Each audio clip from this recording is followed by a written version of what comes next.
This video is a little different this morning, a little segue from the usual, but it's been hot for so long. We've had going on 83 days above 100 degrees, and the 100 and teens are not unusual.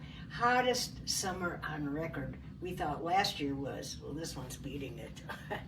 So my pup and I got up early this morning, and we thought we would take our walk at the crack of dawn when the coyotes are just coming home and I'm just coming out. But we have a lake. A lot of the homes surround the lake. That's the way our subdivision is built. I'm just off of the lake, but I can see the lake from my house. It's just at the end of the block. But I don't live on the lake like a lot of people do. But around the lake, there's a sidewalk about 3 feet from the shore. And to walk around the entire lake, you go past 2 beautiful waterfalls, but to walk around the lake, it takes about an hour. And when you go behind all these houses, but when you get to the south end of the lake, there's a real reward waiting there, especially in this hot weather. There's a beautiful park down there, little park, and it's got green grass, it's got big shade trees, and 3 benches down there, and that's where all the ducks hang out, right along between the sidewalk and the lake. And sometimes they come up in the grass and sit near the benches and things. Well, my pup and I, we're tired out. It took a half an hour to get there, and it takes a half hour to get home. And we wanted to just sit there, and I let him off his leash a little bit. I have a crusty baggie with me in case he has a problem, but we're the only idiots there in this heat. But it was still quite early. To shorten this up a little bit, we were getting ready to leave, and the ducks weren't even afraid of us. They're used to us, and there's big Canadian geese there too. I'm afraid of them. But they were off doing their own thing. Anyway, we were getting ready to leave after resting there for a while in the shade, and the dog was pulling on his leash. He didn't want to come. He kept smelling something down in the grass. I thought, what is it down there that you see? So I leaned down and I picked it up. And this is what I picked up, if you can see it. This is a little tiny nest that was we had a windy day the other day, and it probably got blown out of the tree down onto the ground, but it was empty. But look at the craftsmanship in that tiny, tiny little nest. And inside, it's full of downs in there. It's just the softest little tiny nest. And it's not being used anymore. It was in the grass. So I picked it up and I brought it home with me. And I looked it up on Google, and it turns out it's a little, what do you call it, hummingbird nest. Tiny little hummingbird nest.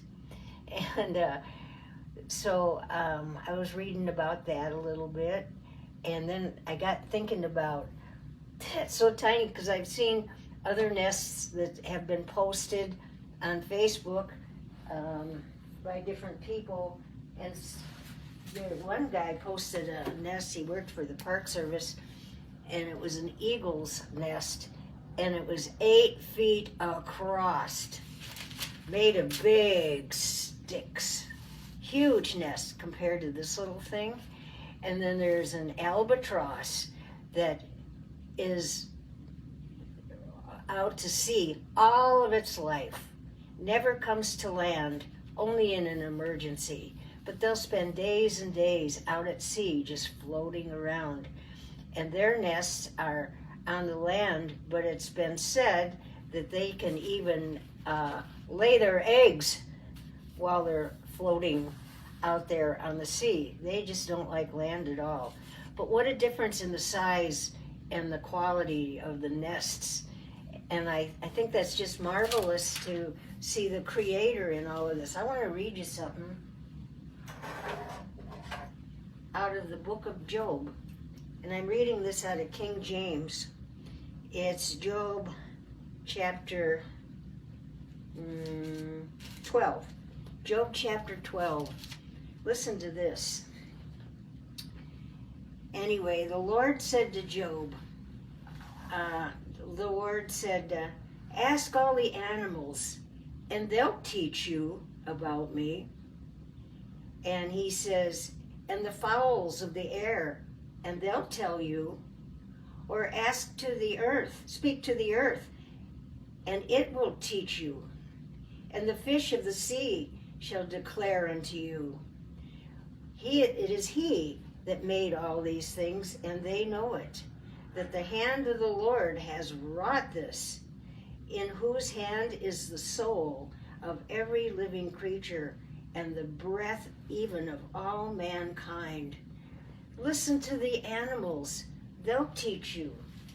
Look what's been made, the complexity, the craftsmanship of this tiny, where is it here? Tiny little nest. I think that's just beautiful. They know how to do that. And have you seen, looked up a beaver's nest, beaver's homes? They build the dams and then they tunnel under the river, and they got a cave under there that they dig out, and it takes forever. They block up the river with a dam, then they dig under the water, and they have their young under there where it's dry and it's warm. I mean, this takes ingenuity how to build a dam for people, and a beaver knows exactly what he's doing. So God is marvelous, the things he's done. But I just had to tell you about our experience in that beautiful little nest. I'm going to keep it out of the way of the cat and the dog. All right, sorry, I had to just tell you this. Back to the prophets again. We'll be there soon. Okay. In fact, next one will be about the prophets. Bye-bye. Have a great day and stay cool. Oh, the hottest day I remember is 118. Well, at least we're down to the 110s and 15s now. If you want to visit me in the winter. Okay. Bye-bye.